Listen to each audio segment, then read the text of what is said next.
My dad is obsessed with Google devices, and I mean obsessed. I grew up in a fairly small house. Sure, it was 3 bedrooms and 2 bathrooms, but it was small enough that if you were talking to someone upstairs, you could usually hear them from the downstairs. Unfortunately, the Google devices are no exception to this rule. There are so many Google devices in our home. If you say, "Hey Google," to the hub in the kitchen, the one in the living room will pick it up. Before you know it, you're talking to 2 Googles simultaneously. And although it was funny the first few times, it became quite annoying very quickly. My dad is so obsessed with Google Home setup that he has wired Google to control our living room lights.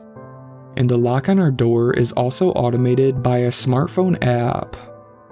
I have since moved away from my childhood home, so of course, I don't have this app installed on my own phone.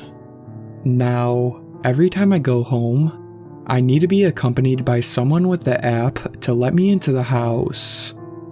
Or else I'm forced to resort to knocking on the door to alert someone to let me in.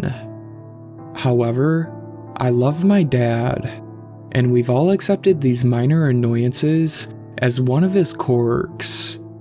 I thought this quirky love of technology was harmless, until now. I don't visit the home often enough to download the app onto my phone, so I have no way of entering the house without the app. This week, when I returned for a visit, I had to resign myself to the tedious business of waiting for someone else to open the door for me every time I needed to enter our house. Matters were made even worse when my dad had his phone stolen earlier in the week, and my mom was the only one left with the app installed on her device, effectively making her the gatekeeper to our house. Of course, my dad assured us that he had deactivated the app on his phone remotely when it had gone missing. Now, I wish I had taken his word for granted. It happened late in the night. I was sprawled in my bed, scrolling mindlessly and sleepily on my phone, when I heard something quite odd at around 1 in the morning. Clunk, clunk, clunk. It seemed to be coming from downstairs. Initially, I thought of my old dog, Pepper. Great, I thought, drowsily. She must be getting into the garbage again. It was only after the clunky noise commenced a second time that I fully awoke from my sleep-fogged brain and remembered that our dog had passed away about a year ago. I had been conditioned as a child to expect that every noise originated from downstairs in the middle of the night had come from our dog. But now that was impossible. Clunk, clunk, clunk.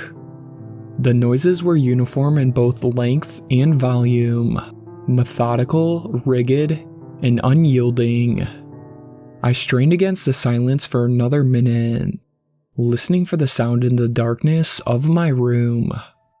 I stared apprehensively into the inky blackness, my phone screen now blank and silent.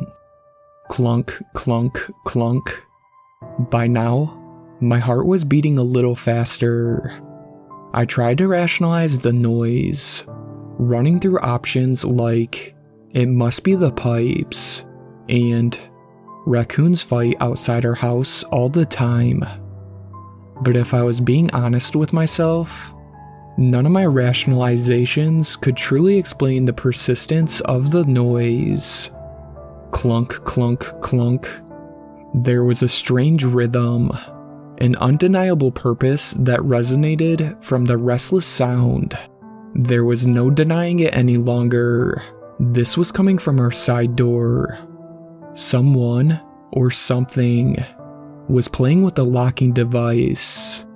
When I came to this realization, my breath caught in my throat, and my heart stuttered like a butterfly suddenly caught in a gust of cold wind.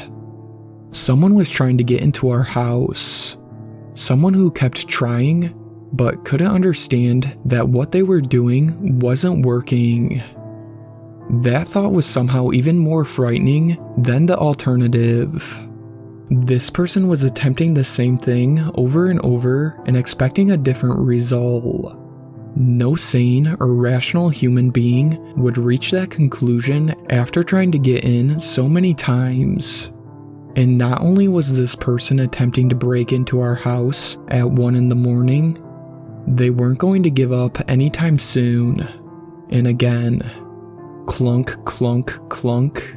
By now, I knew that I had to take some sort of action.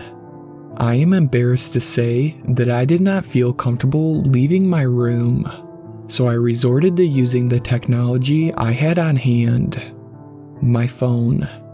Shakily in my panic, I dialed my dad's number and waited for him to pick up. I took shallow breaths as I waited for his cell phone to go through. When the phone started ringing from my end, I expected to hear it buzzing or ringing in my parents' room just down the hall. I had a brief and bizarre moment of amusement when I thought of the benefits of a smaller house with thin walls, and how this might come in handy for once. However, when I heard the phone finally ringing, my blood ran cold. I had completely forgotten my dad's phone had been stolen. The phone was ringing from outside the house, directly on the other side of the side door. There was a pause, and then the ringing stopped abruptly. I held my breath and listened intensely, my hands shaking as I held my own, now silent phone. Minutes seemed to pass. Clunk, clunk, click.